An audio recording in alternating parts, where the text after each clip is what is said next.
ফেনীতে চলছে জমজমাট নির্বাচনী প্রচারণা। মাঠ দাপিয়ে বেড়াচ্ছে সব দলের প্রার্থীরা। খালেদা জিয়ার আসন হিসেবে খ্যাত ফেনী এক আসনে বিপুল ভোটে দলকে উপহার দিতে চান বিএনপির প্রার্থী মুন্সী রফিকুল আলম মজনু। বিএনপির নির্বাচনী জনসভা থেকে এ বিষয়ে আরও জানাতে যুক্ত হচ্ছেন সোলাইমান ডালিম।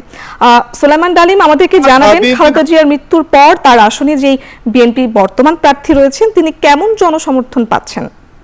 আমরা দেখেছি যে ফুলগাজী পরশুরাম এবং ছাগলনাইয়া মিলিয়ে যে এই আসনটি খালেদা জিয়া বারবার নির্বাচিত হয়েছিলেন এবং থেকে খালেদা জিয়া বারবার নির্বাচিত হওয়ার কারণে যে বিএনপির প্রার্থী আমরা কথা বলছি স্থানীয়দের সাথে যারা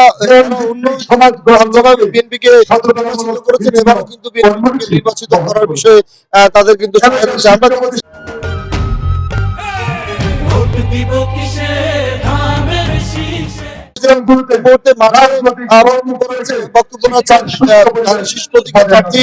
ঢাকা মহানগর নেতা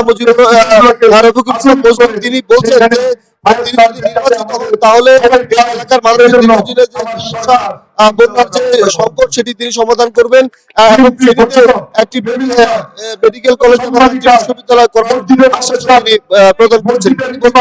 বেগম খালেদা জিয়া আসন নির্বাচিত হয়েছেন এবং এবার যদি সাধারণ ধানের শীর্ষ ভোট দেয় এবং নির্বাচিত হবে তাহলে এই হবে একটি